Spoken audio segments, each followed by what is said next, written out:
In 2019, the Bank of England put Alan Turing's face on the £50 note, above a quote from his own words. "This is only a foretaste of what is to come, and only the shadow of what is going to be." He wrote that in 1949, 3 years before his arrest, 5 years before his death. And he was right. He was completely right. Every AI model you have ever used, every time a machine has understood your words, finished your sentence, answered your question, it is operating on a framework that Turing designed when he was 38 years old, working in a country that was about to destroy him. Bletchley Park's work was classified under the Official Secrets Act until the 1970s. Turing's role was not publicly known until the 1990s. For 40 years, the man who broke Enigma was not only dead, he was invisible. The war he helped win was being celebrated. He was not in any of it. In 2009, 55 years after his death, British Prime Minister Gordon Brown issued a formal public apology for the appalling way Turing was treated. In 2013, Queen Elizabeth II granted him a royal pardon. In 2017, the Turing Law was passed, retroactively pardoning thousands of men convicted under the same law that destroyed him. The question I keep coming back to is not what he achieved. It is what he would have achieved if they had left him alone, if the law had been different, if one police officer had stayed focused on the burglary and not looked at the man who reported it. We will never know. But I think about that question every time I use a machine that thinks, because the man who taught machines to think was not allowed to keep thinking himself. I want to ask you a genuine question, and I want you to think before you answer in the comments. If Alan Turing had lived, if they had simply left him alone, how far ahead do you think we would be? Would we have AI 20 years earlier? 30 years? Would the Cold War have ended differently if the West had kept its greatest technological mind instead of destroying him? Tell me what you think. And tell me, did you learn any of this in school? Because I have a theory about which stories get taught and which ones get quietly buried. And the pattern, when you start to look for it, is remarkable. Next week, we are covering the story of the Soviet Union's secret AI program, how the USSR was, in certain ways, ahead of the West in machine intelligence in the 1950s, and how Cold War ideology buried it from the inside. It is one of the most extraordinary cases of a civilization defeating itself that I have ever found. Subscribe so you don't miss it. And if this video changed how you think about who we credit for the world we live in, share it with one person who doesn't know this story, because they should. Now, let's talk about what happened next. And I want you to sit with this, because it is one of the most morally devastating sequences in modern history. January 1952. Turing's Manchester home is burgled. He reports it to the police. In the course of explaining what happened, he mentions that his relationship with another man may have been connected to the robbery. He is matter-of-fact about this. Comfortable, he does not appear to understand the danger he is in. The investigating officer stops pursuing the burglary. He arrests Turing.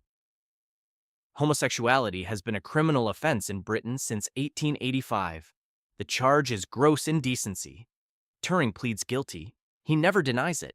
He later tells friends he does not understand why anyone considers it a problem. The judge offers him a choice: prison or probation, conditioned on accepting hormone treatment, chemical castration, regular injections of synthetic estrogen to, in the medical language of the era, suppress his urges. Turing chooses the treatment. He does not want to go to prison. He wants to keep working. Over the following months, the hormone injections cause his body to develop breasts. His concentration falters. His energy, the restless, relentless intellectual energy that powered everything, begins to dim. He is also stripped of his government security clearance. The man who ran Britain's most secret intelligence operation is now deemed a security risk. He can no longer consult for the organization he built. Let's be precise about what happened. Alan Turing, the man who built the machine that broke Enigma, who saved an estimated 14 million lives, who wrote the foundational papers of artificial intelligence, who was, by any measure, The most important scientist Britain had produced in the 20th century was arrested, tried, convicted, and chemically castrated by the government he had spent a decade secretly saving. And at the moment they were doing this to him, the Cold War was escalating. The Soviets were building nuclear weapons. America and Britain were desperate for every technological advantage they could find. The greatest technological mind of the century was available, and they injected him with hormones instead. On the morning of June 8, 1954, Turing's housekeeper arrived at his home in Wilmslow, Cheshire. She found him dead in his bed. On the nightstand, a half-eaten apple. The coroner ruled it suicide by cyanide poisoning. The cyanide believed to have been injected into the apple. He was 41 years old. Here is the thing that nobody can fully resolve. The apple was never tested for cyanide. Turing had a working chemistry laboratory in his home and had been running experiments involving cyanide. People who knew him in his final weeks said he seemed, in their words, cheerful. He had left a list of tasks on his desk reminding himself of things to do the following week. His mother believed until her death that it was an accident. Some historians have raised the possibility that it was not suicide at all, that a man with access to that level of secrets, who had just been chemically altered and stripped of his clearance, may have been considered a liability. We do not know. We will probably never know. What we know is this: the mind that invented the modern computer, that created the theoretical framework for artificial intelligence, that broke the code that won the Second World War, was gone at 41. Before the field he founded even had a name. By 1943, the machine Turing built was decoding 84,000 German messages per month. 2 messages every single minute. Allied generals knew German plans before German field officers did. Churchill could read Hitler's private communications, and the Germans never suspected, because the machine was invisible. Alan Turing had built the world's first artificial intelligence, not as a concept, as a working weapon, and it was winning the war. The bomb was roughly 6 feet tall, 6 feet wide, and filled with 108 rotating drums that mimicked Enigma rotors spinning simultaneously. A single bomb ran through thousands of possible settings in minutes. Eventually, 211 Bombe machines were built and running simultaneously at Bletchley. German U-boats were destroying Allied supply ships at a rate that threatened to starve Britain into surrender. Churchill later said the U-boat threat was the only thing that truly frightened him during the entire war. In 1941, Turing personally cracked the naval Enigma variant, a more complex version that had defeated every other analyst at Bletchley. With the naval code broken, Allied convoys could be routed away from the U-boat wolf packs. The Atlantic supply line held. Britain survived. If Turing had failed, if the naval Enigma had remained unbroken, the D-Day landings might have been delayed by a year or more, which means the war extends, which means more deaths, which means potentially a different outcome in Europe entirely. But here is what makes this story extraordinary, and what makes it almost impossible to believe if you don't know it already. The same government that gave Turing this problem, the same government that used his machine to win the war, was, at the exact same moment, preparing to destroy him. The war ends in 1945. Hitler is dead, Europe is being rebuilt, and Alan Turing goes back to what he was actually interested in before anyone interrupted him with a war. He wants to know if machines can think. Not metaphorically, not philosophically, literally. Can you build a machine that is indistinguishable from a human mind? In 1948, he writes a paper called Intelligent Machinery. He is the first person in history to seriously propose that machines could be taught to learn, not just to follow instructions, but to develop new capabilities from experience. 2 years later, in 1950, he publishes Computing Machinery and Intelligence. It opens with one of the most important questions ever put to paper: can machines think? He then does something that defines the next 75 years of computer science. He proposes a test. If a machine can hold a conversation with a human being, in text, in real time, and the human cannot reliably tell whether they are speaking to a person or a machine, the machine is thinking. We call it the Turing test. You have almost certainly used it in the last 72 hours. Every CAPTCHA you have ever completed, I am not a robot, is a direct descendant of Alan Turing's 1950 paper.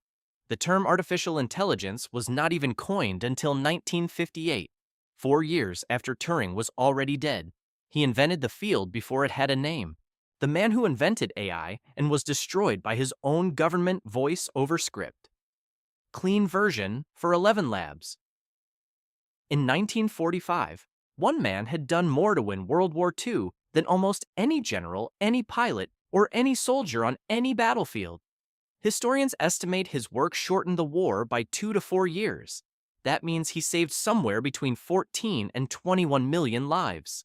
Not with a weapon, with mathematics. 7 years later, the government he saved arrested him, put him on trial, found him guilty, and injected him with female hormones until his body broke down. He died at 41, alone, with a half-eaten apple beside him. His name was Alan Turing. He invented the computer, he invented artificial intelligence, and almost no one taught you what they did to him. Here is something that is genuinely hard to wrap your brain around. The German Enigma machine could encrypt a message in 159 quintillion different ways. Not million, not billion, not trillion, quintillion. That is a 1 with 18 zeros after it. Every morning, the settings changed completely. The Allies had 24 hours to crack that day's code. Then the clock reset. Cracking it by hand was mathematically impossible. What they needed was not a better code breaker. They needed a machine that thought.